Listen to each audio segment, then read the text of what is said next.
Good evening and good day, everybody. Good to see you all. Today we are discussing geopolitics and foreign policy, and we have with us the learned Abhijit Iyer-Mitra. Abhijit is somebody who needs no introduction, so welcome, Abhijit. Great to see you.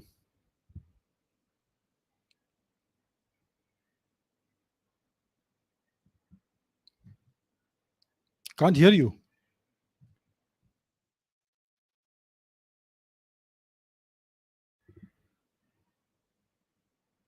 I can't. Your mic is not connected.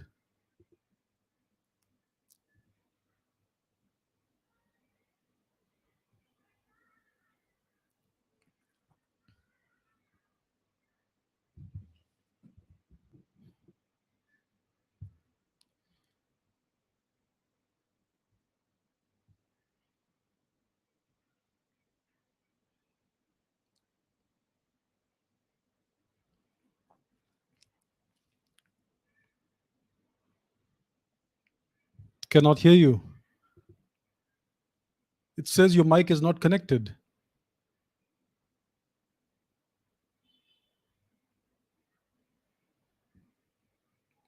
I cannot hear you.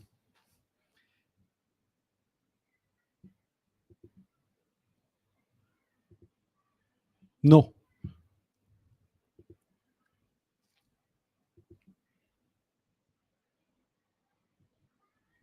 Okay, let's wait for a few minutes for Abhijit to reconnect. I think he's going to try from his phone.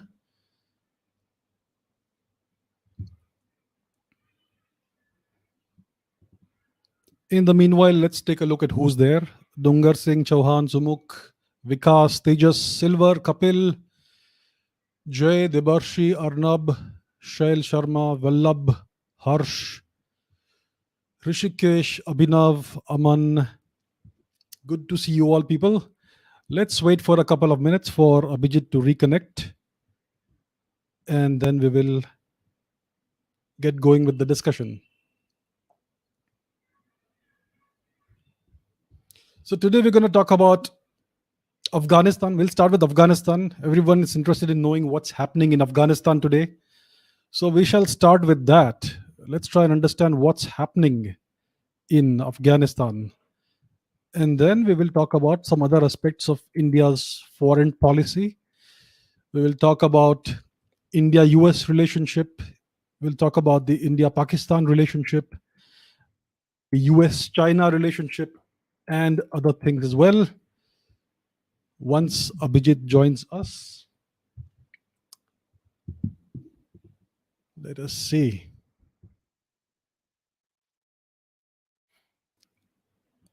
I think he's joining back. Hi, Abhijit. Can you hear me? Now? I can hear you, yes. Can you hear me? Okay, good. Yes, I can hear you. Great, I'm sorry, great. I'm not at home, which is why I'm on my phone. So it's not my usual setup and all of that. Yeah. No problem. It's working now. So let's get going. So let's talk about Afghanistan first, Abhijit. So that's what everyone's looking at right now. Everyone's eyes are on Afghanistan. So the situation in Afghanistan, it feels like you're watching a once good TV series in which all of the character development, all of the build up over the past 10, 15 seasons, it is completely ruined by the writers in the final season, in the last 2 or 3 episodes. So what has actually happened? Did the ISI and Taliban actually defeat the US? Or was this all, or did the US achieve everything they had actually ever wanted? What's exactly happened there? So it's several different things coming to roost, right? the assumption always was that the Afghan army had been trained well enough to hold its own. Certainly, in terms of equipment levels that we could see on paper, it was perfect. As long as you prevented a Pakistani invasion, it was just fine.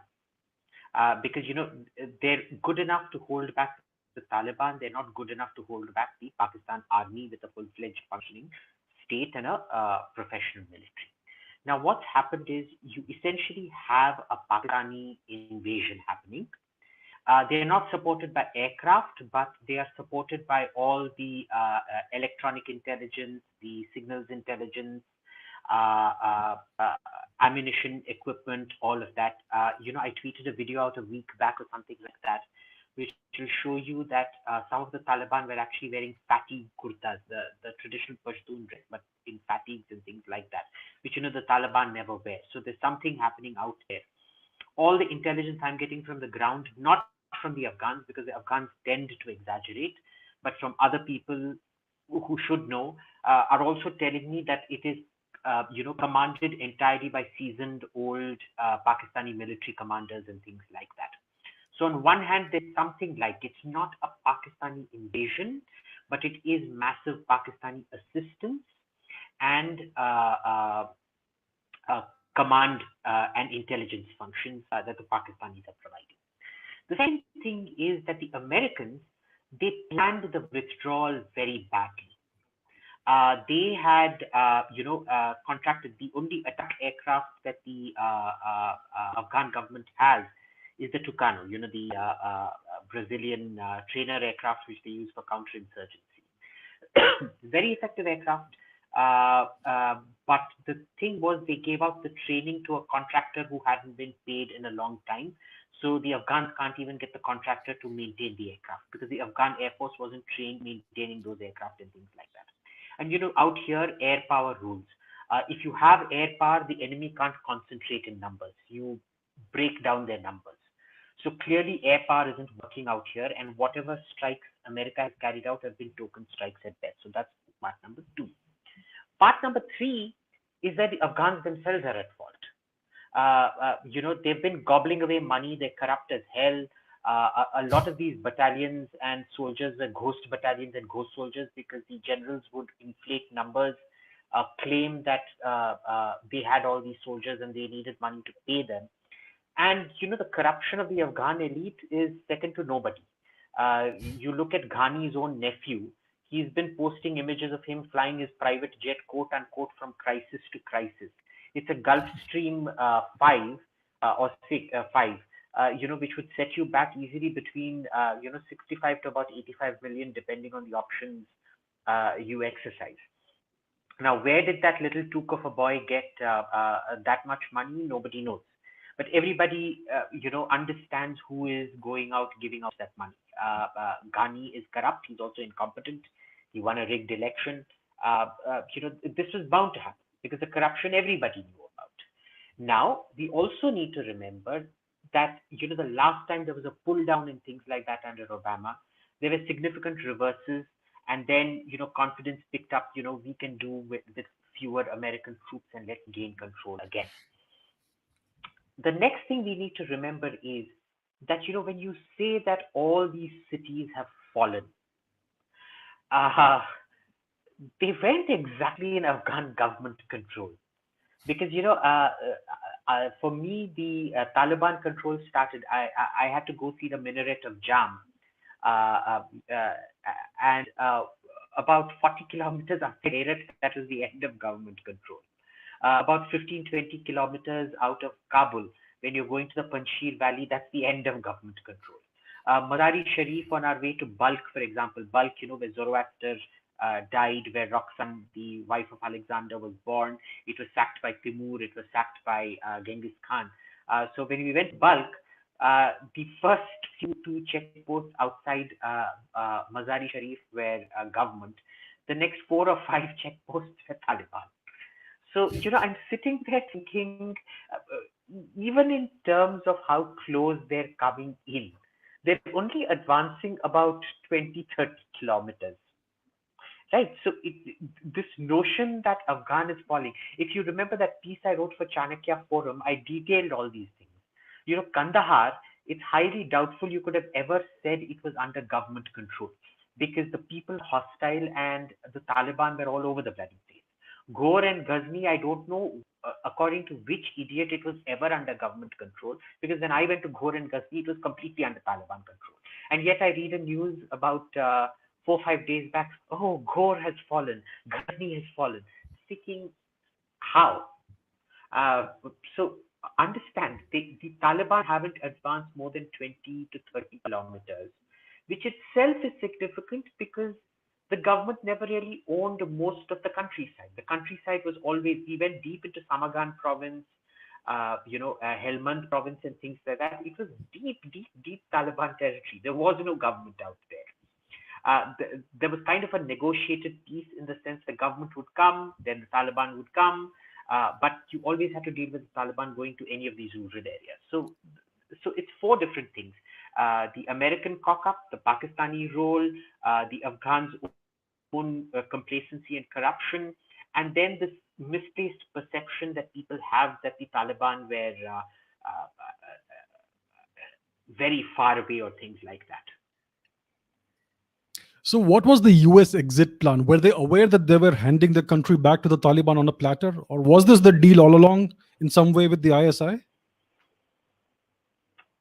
It's very hard to say. There's Hanlon's razor, right? Never attribute to malice what you can to incompetence. It's more likely to be incompetence. The important thing to remember is that the Americans are still talking to the Pakistanis. When the Americans carry out airstrikes, they still fly over Pakistani airspace, not Iranian airspace. So there is that communication on. Moeed Yusuf, the Pakistani National Security Advisor, who's a friend of mine incidentally, was in DC just a week back. So they are talking to the Pakistani government, but there's been no official call made to Imran Khan or anybody from the party as such. So I don't know if the Americans are trying to give the impression that they are boycotting the government, but in private, they're definitely talking to them a lot. I don't know why Moeed Yusuf's visit to Washington didn't make news, but I know for a fact he was there just last week.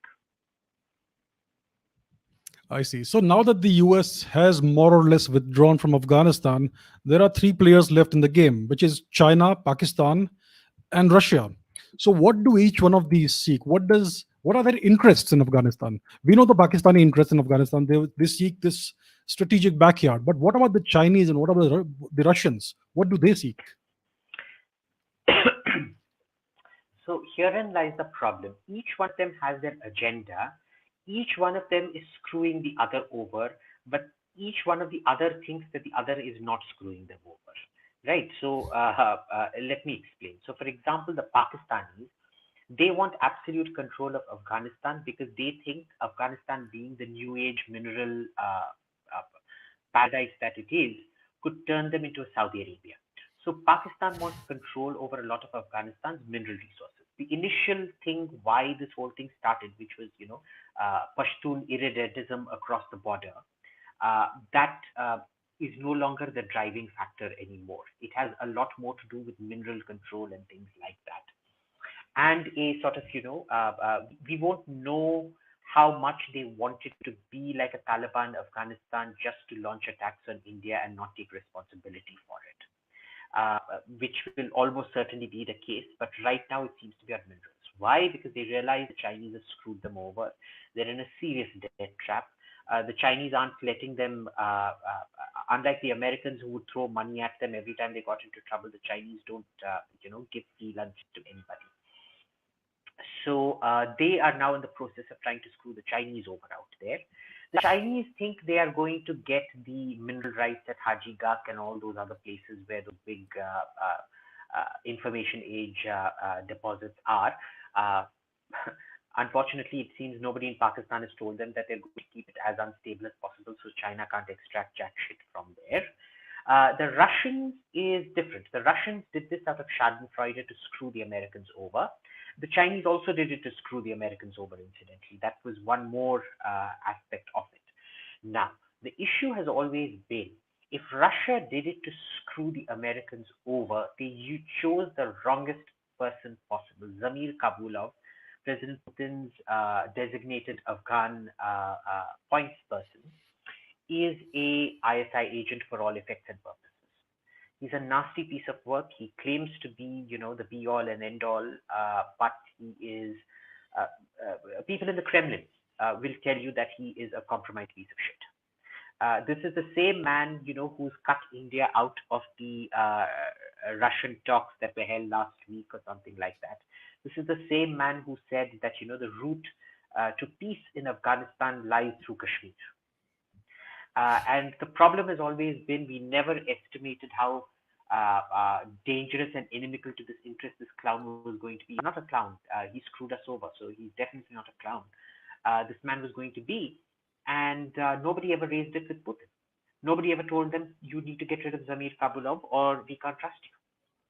And so it turns out Russia has also screwed us over indirectly because of Zamir Kabulov. And Zamir Kabulov would have been implicit in this because this is their big hurrah. They would love nothing more than to see those images that came out of Vietnam, the helicopter evacuating embassy folk from the roof of the embassy in Saigon. They want to see images like that again, which they've got. I mean, a Afghan government falling is a huge foreign policy triumph for Russia. And they, of course, are going to get screwed over in turn because remember, terror is uncontrollable. The Taliban might say we are going to control terror against Uyghur terror against China. They might say we are going to control Chechen terror against Russia. But you tell me, Abhijit, have you ever found anybody who's been able to control terrorists ever? We tried, internally propping up, Zail Singh tried propping up Bhindranwale as a counter to the Akalis. How did that end for us? They ended up killing the same prime minister that he served. Rajiv Gandhi tried propping up the LTTE against the Sinhalese, and look how that ended up for him. So anybody who thinks that they can control terror, I mean, there's only so many times you can make this mistake. You can't keep making this mistake over and over again. Yes, I agree totally.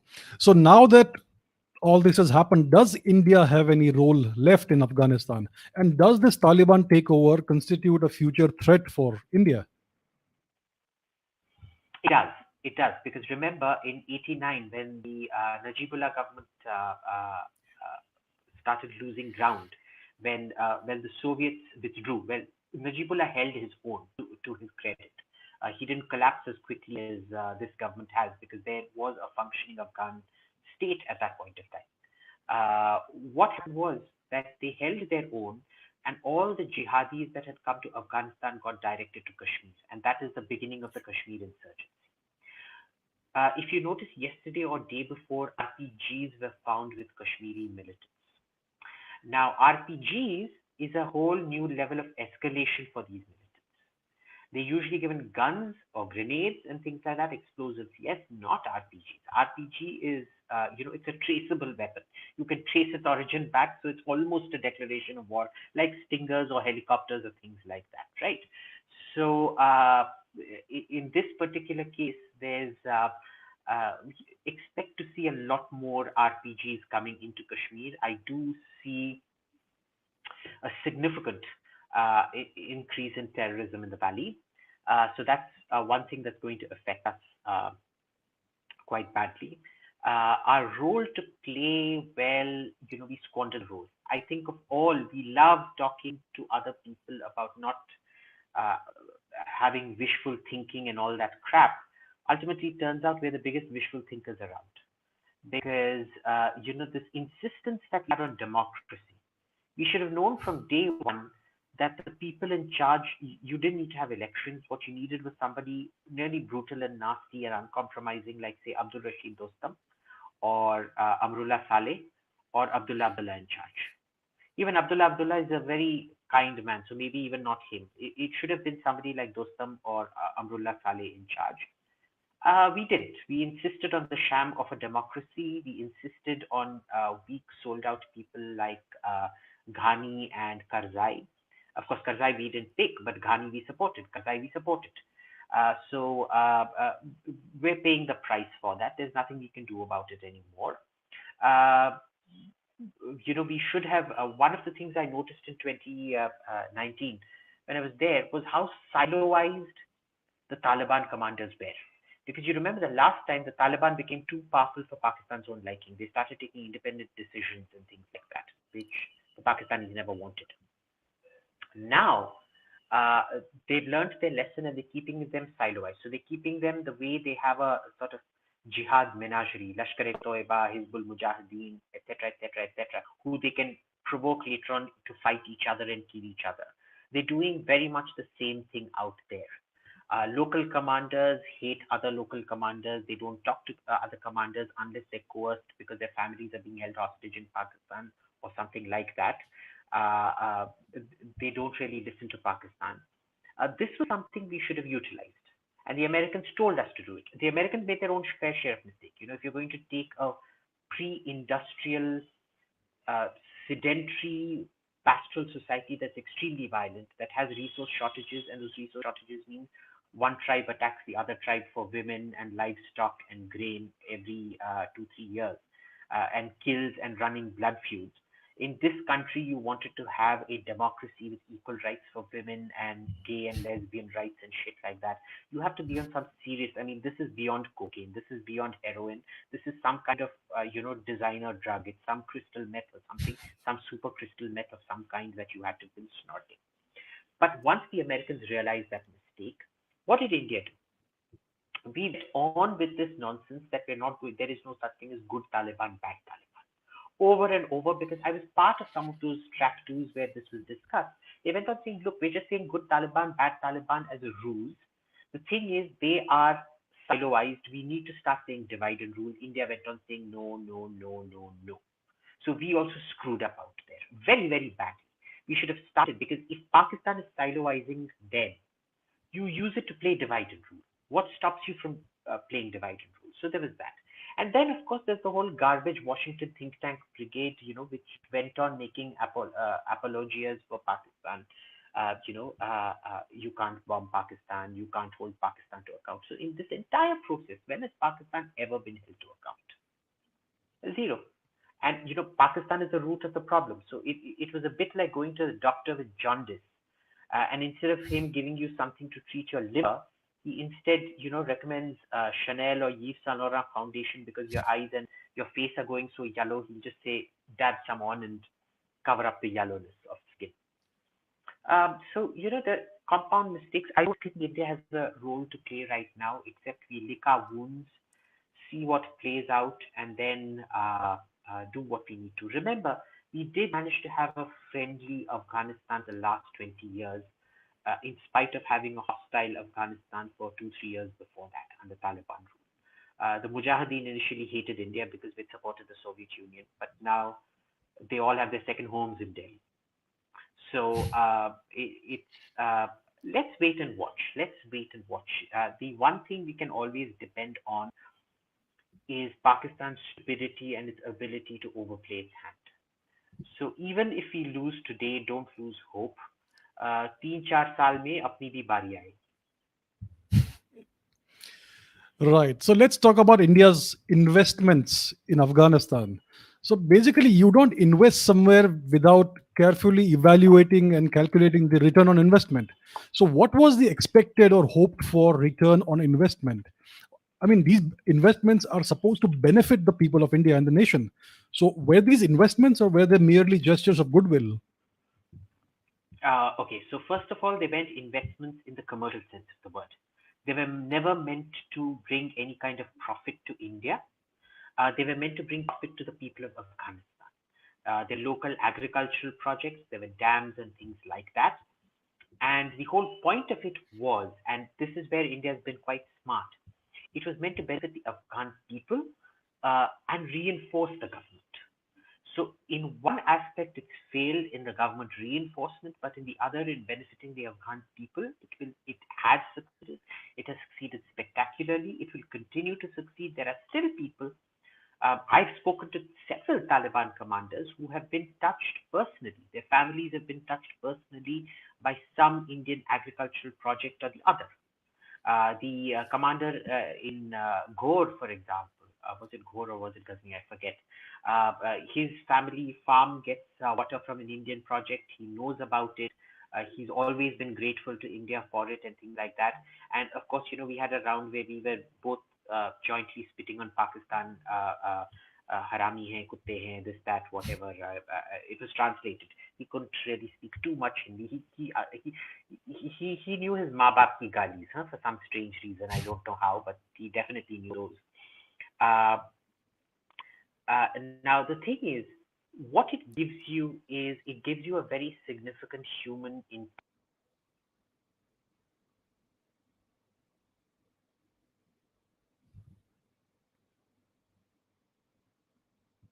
Can't hear you.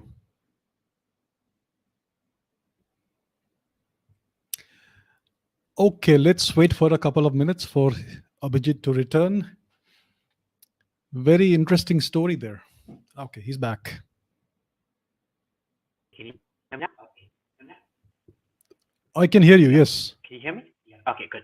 Sorry, Yes. I got to call him because I'm on my phone. What it does is it cuts out everything else. Okay. Sorry. So what happened was, you know, we will have a huge pool of goodwill in Afghanistan, except for Kandahar and maybe some adjoining areas where I experienced a lot of hostility. Uh, there's not a single Afghan I've met who didn't like India and hated Pakistan. So now the question is, how do you weaponize that? How do you utilize that? How do you monetize it and make it actionable? Uh, we lost out on that. And this is what I've been saying since 2019, since going there and talking to people, that stop going. The problem with our folks is they only read American or British assessments and they put their own layer of interpretation on it. There is no primary intelligence connection. If they'd bothered with primary intelligence connection, they would have seen these silos and our ability to play divide and rule with them. They did not. Even when the Americans and Brits tried telling us there is this opportunity to play divide and rule, I mean, who would know divide and rule better than the Americans and Brits, right? We still did not. So it was a wellspring of goodwill that we squandered. We did not utilize. Uh, it's fine. It's fine. Now let's lick our wounds. Everything's not lost. You can still use it to create a civil war situation out there. I know it's a horrible thing to say, but a stable Afghanistan is no longer in our interests. Now it must burn. It must continue to burn because Pakistani troops need to be bogged down there. The last thing we need is peace in Afghanistan so that the fighters there, the mujahids there, get transferred to the Indian border to start off something in Kashmir. So are the Taliban still Pakistan's creature or are they their own creature? I mean, do they have a will of their own? Hmm. They do have a will of their own, which is why they've been siloized. So they have a very powerful will of their own. The question is, Pakistan is extremely good at dividing up the enemy and then dealing with them piecemeal. See, we've seen this in Kashmir, where we never seem to learn our lessons, and this government is making the same mistakes that previous governments have made, which is what? We used to, under the Dulat plan, we used to keep paying all these militant leaders to come over and become our pawns, which is why, every big shopping mall in Srinagar is owned by a former militant. Every former militant has some posh house in, what's that road called? I forget the posh road, the Amrita Shergill Marg of Srinagar, I guess. I forget the name, but they have their house there. But what Pakistan has is that it never hesitates to use both carrots and sticks. The Indian state will not eliminate a militant leader once he has surrendered and embraced Pax Indica. The Pakistanis don't give a shit. They'll kill you off when they feel you are no longer useful to them. That's a very powerful motivator. You're an Indian state that doesn't know how to use sticks, and a Pakistani state that knows how to apply very few carrots but a huge array of sticks. So, and we sit down and pretend that a lot of these leaders are still legitimate. We pretend we give them political power and whatnot, give them meetings with the prime minister and what have you. Pakistanis don't make that mistake. They do micromanagement very well. The problem with Pakistan, of course, is they never see the macro. So, they're so good at micromanagement, but look at Pakistan. Pakistan is as much of a security basket case with bombs going off in cities and places like that as Afghanistan is. It's a garrison state with a perpetual siege. And if they think that this victory of theirs isn't going to, sort of ricochet back on them, they're sadly mistaken because a lot of Pakistanis, when you talk to them in private, they see that they've kind of lost the battle against terrorism. That now it's the tail that wags the dog, not the dog wagging the tail. They're desperately trying to play a rearguard action, and now they just add it to their own problems in this quest for strategic depth or whatever it is. They still don't realize what's the price they're going to have to pay for it. So let's talk about the India-US relationship. What is this relationship right now in 21? Because when you see US joint statements with Pakistan, they talk about shared interests. But with India, it's all about shared values. So we know what takes precedence. It's always interests over values. So Yes, what is yes. the Indian-US relationship like? What's going on? Look, it's on decent ground. It's not going down the drain like a lot of us thought that the kind of loonies that had come into government, it was going to go down the drain. That hasn't happened. If you look at Secretary Blinken's visit, it was actually extremely well managed. Surprise, surprise. He did not rub any. In fact, all the NGO types that had gone to meet him came back with hemorrhoids because he hadn't really listened to them at all. He had actually made India's case for us at that particular meeting. So it's fine. Even things like, say, CATSA sanctions, because they like the S-400 missile systems. From what I've heard, they've made a very convincing case, and it's not really going to happen. If it happens, there must be some last minute lobbying by the Pakistan lobby out there for those sanctions to eventuate. The Quad is going pretty damn well by our estimate, uh, by the Australian estimate as well. So that's not going anywhere. That's the bigger game that they're not losing sight of. As long as they don't lose sight of China, we're on good ground. We're on good ground. So it's not as bad as some people would like it out to be. And in fact, talk of shared values, why is that happening? It's happening because you have a whole campaign by the New York Times and things like that saying we do not have shared values, which is why America needs to clamp down on India. So every time they restate shared values, it's not so much about interests over values. It's more about correcting the narrative back home and refuting it. So is the US a declining power now? Is it in terminal decline? And is China's rise unstoppable? I mean, is it China's time now? Well, no, it isn't China's time. It's both in decline. This is, think of this as being a bit like, how should we put this? The Bronze Age collapse, where it was both the Hittites and Middle Dynasty Egypt, New Dynasty Egypt collapsing, and the Bronze Age people taking over. Or a better, more recent example would be, how Rome and Persia were the paramount powers, and they fought each other to a standstill, and the Arabs came and smashed both of them.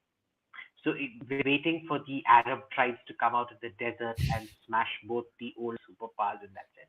And I'll tell you why. In Beijing, what you see is there are new controls on businesses. Businesses have become extremely unsafe. They no longer feel comfortable investing in China. because you never know when you're going to get picked up and carted off to jail and given an 11-year sentence for spying the way the Canadian was and things like that.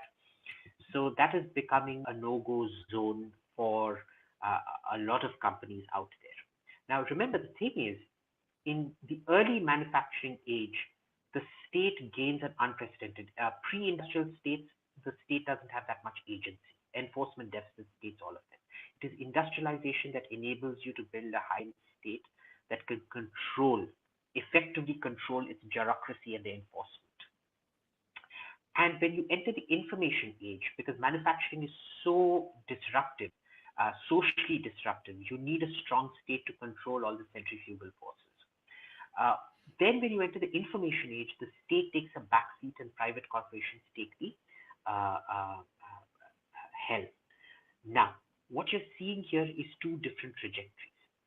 They've both industrialized, both America and China have industrialized. The problem is China isn't allowing the kind of industrial freedom required to take China into the information age, where Alibaba has been targeted, Jack Ma has been targeted, lots of other companies have been targeted and things. So this is going to be the end. They'll maybe reach about $13,000-$14,000 per capita, but that it will get capped off out there. They are not going to go beyond that anymore. So that is the capping of China. With America, it's different.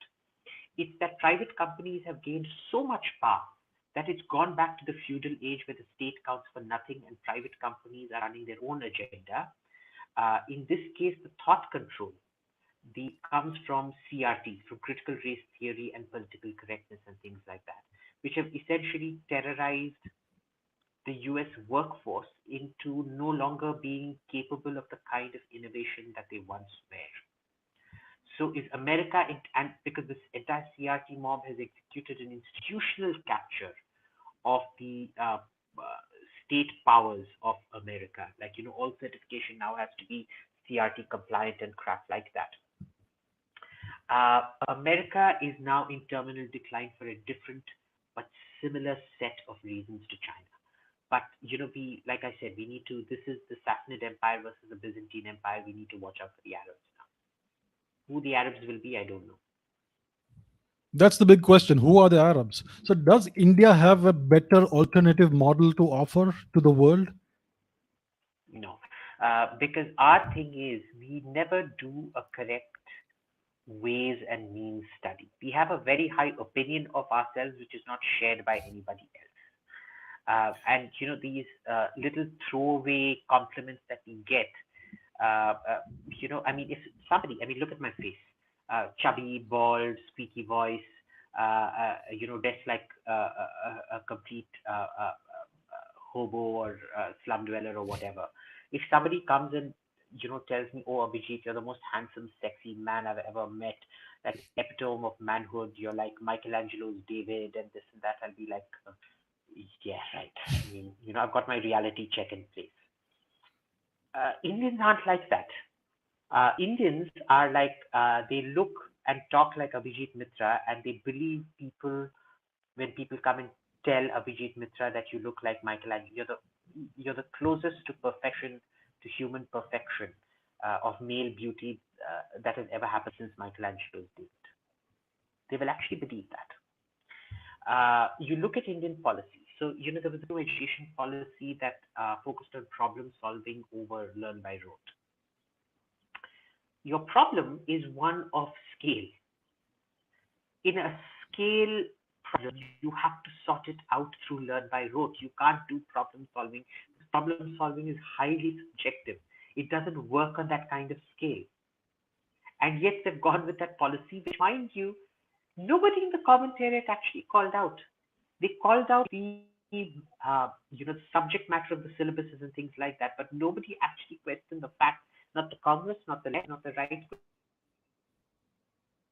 fact that how are you find a problem-solving teacher force?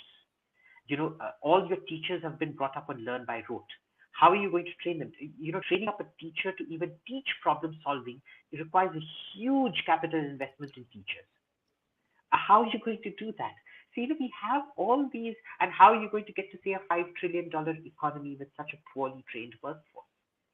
So nobody actually does the ways and means study in India. We love cutting and pasting, and invariably we cut and paste all the wrong answers. It's like if somebody asks you uh, in the leaked exam sheet that you got, the question number 10 was, what is 2 plus 2? But in the actual paper, somebody switched the sequence and they asked you what's 4 plus 4. You still cut it and pasted the answer for what is 2 plus 2 on there. That's what we tend to do. We're very bad at cutting and pasting. China industrially is kind of like that. They understand the how when they steal technology. They don't understand the why.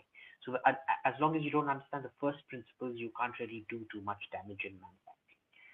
In India, the cut and paste policies are very similar. It's kind of copycat of what the West does without understanding what the context is. We ask the wrong questions, we answer the wrong questions, and very frequently we choose the worst examples. So what's the cause of this? Why do we produce such? Is it a question of leadership? What needs to change? It's a question of leadership, it's a question of the kind of policy inputs that the leadership gets. If you've got a generalist bureaucracy that has been trained in learn by rote, that have no specialization, that have never had a specialization in their life.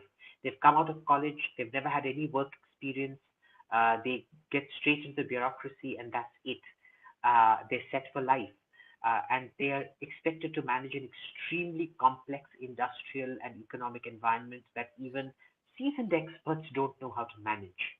Uh, you know, you it's asking for a bit too much.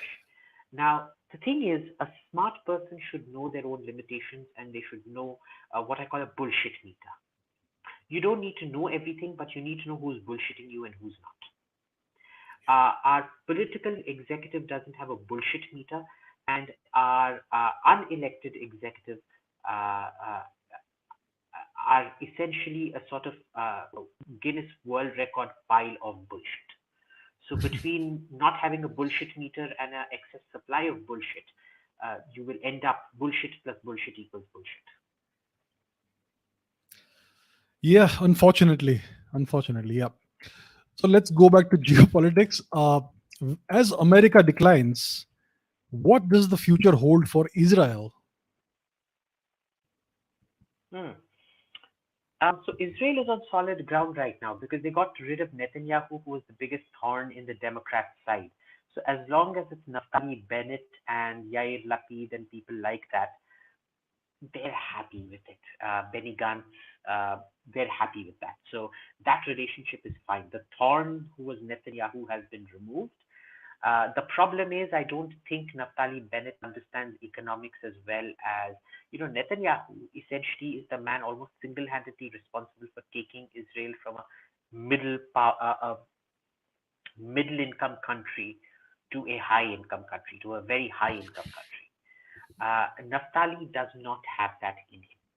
Naftali has a lot of good qualities, but that fundamental crony capitalism, and crony capitalism can be a very good thing, as South Korea or Taiwan, Japan, or Israel will show you.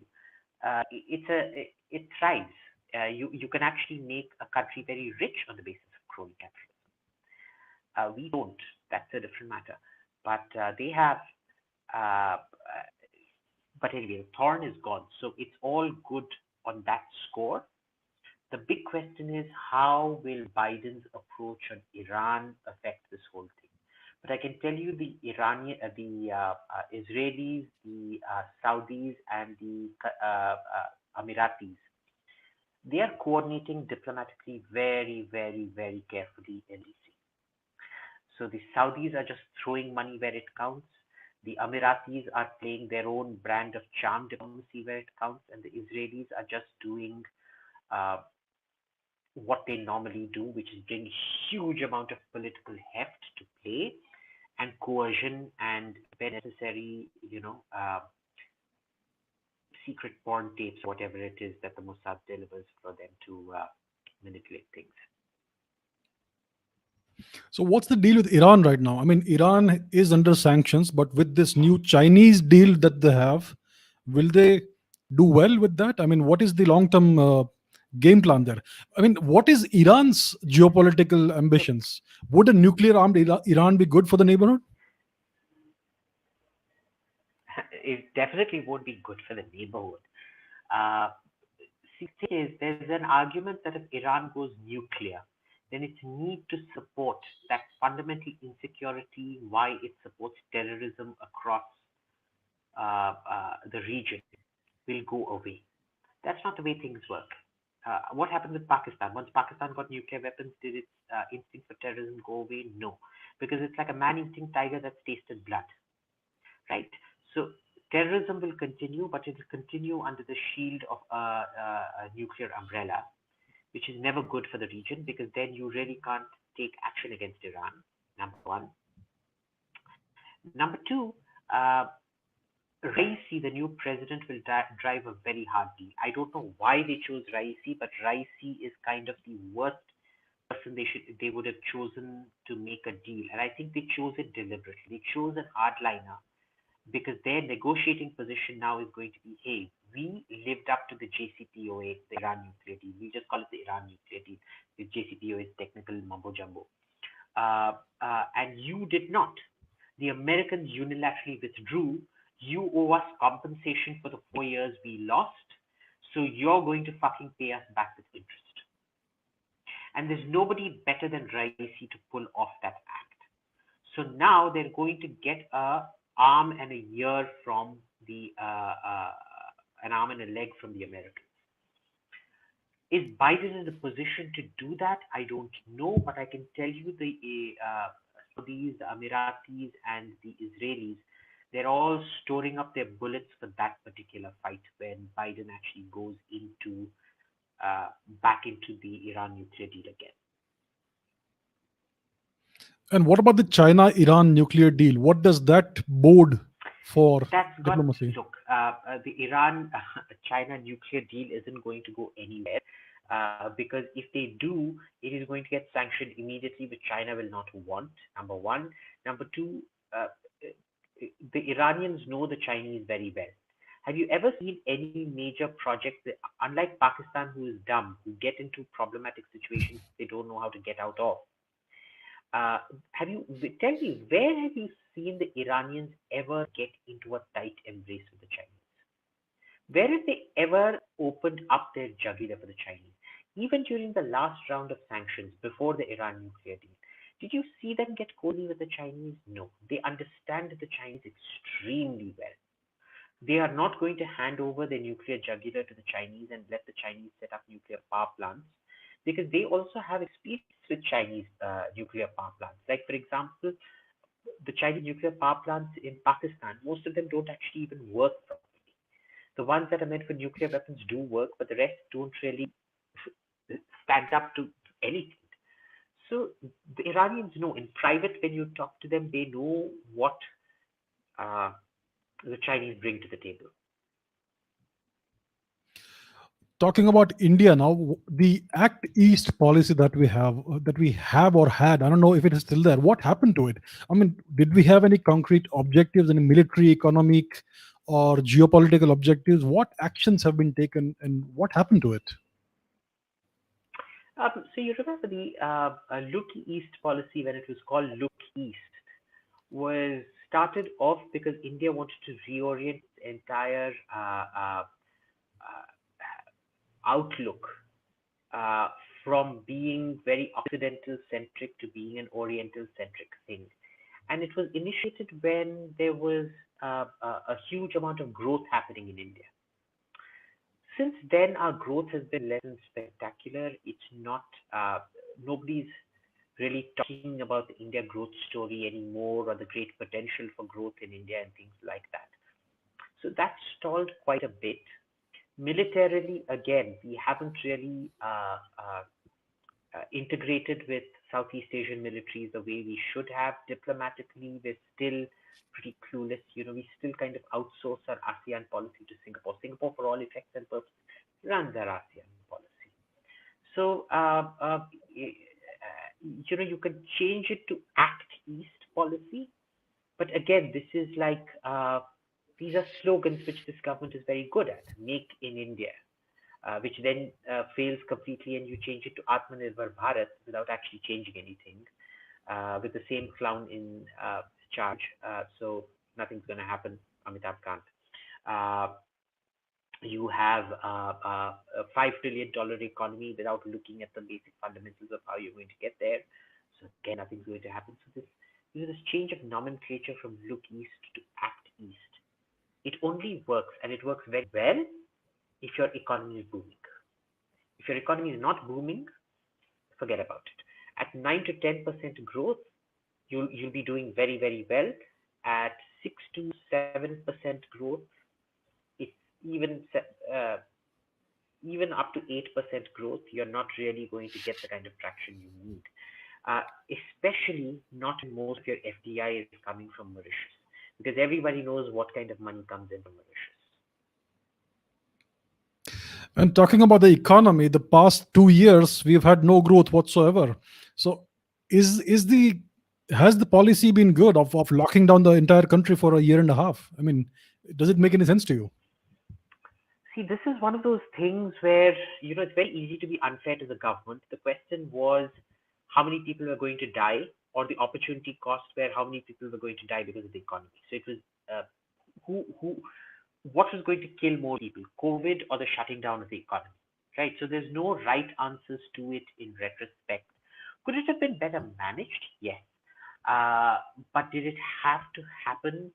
It's very easy to say no now with the benefit of hindsight, but at that point of time, it probably did have to happen. So, we can't have a retrospective criticism of the government for something that was extremely, extremely scary.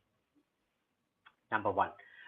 Number two, we've had growth. I mean, we've had growth, but it's lackluster growth. We're back to the Hindu rate of growth in that sense. Don't go by this year and the next year, because when you decline rapidly, then and when growth comes back to normal, it seems like you've picked up to the same level, which you have not. So ignore that. The real test of what happens with our economy starts in 2023, 24, and places like that. Right. Now, about diplomacy, India's diplomacy and engagement with the world. I mean, Abhijit, India's I'll have to diplomatic. go now. Yeah. Okay, no problem. I'll have to go. No So, problem. Go ahead. okay, last question and let's go. What do you think of India's tiny diplomatic corps? I mean, does India need to increase its diplomatic corps in order to engage with the world properly? Right. So it's not just increase the diplomatic corps. Why do we need to increase the diplomatic corps? It's so that they actually gain primary intelligence. This you need to increase the diplomatic corps numbers. You need to retrain them properly, because right now they do not gather information, they don't archive information, and they don't hand it over. Do you know how many times I've had to make introductions in DC or Moscow for certain people, because the previous person who held the post did hand over all their contacts and things like that, or their accumulated knowledge? It tends to be so heavily personalized. Uh, uh, you can have complete flip flops of policy overnight, or flip flops of engagement overnight. It's very, very problematic. So, there's a certain discipline required. There's a certain, rigor to primary research within that this thing that's required. There is a need to standardize policies, standardize ambassadorial temperament and training, and priorities, and set. And this is what policy planning was meant to do, but it never did ultimately. There's a lot of things you have to do. There is a huge amount of internal reforms that needs to happen in addition to increasing the numbers. Numbers by themselves aren't going to solve the problem, because like Gamal Abdel Nasser used to say, 50 zeros still makes a zero. So you've got 700 zeros right now. If you increase it to 3,000 zeros, you're still going to get a zero. You need to make them 5 or 6 or 7, in which case they can have a very effective. And mind you, the numbers actually came down. Under the Congress government, it was some 720, 730 people. Now we're down to 690 people. So we're actually smaller than the Singapore diplomatic corps. That's amazing. All right, Abhijit, thank you so much. Thank you for your time. Really enjoyed this discussion, and I Anytime, look Abhijit. forward to seeing you later. Thank you so much. Thank you. Pleasure was all Bye. mine. Sorry for all the interruptions and all of that because I'm away from home. So great chatting with you, buddy. Pleasure was all mine. Take care. Thank you. Bye.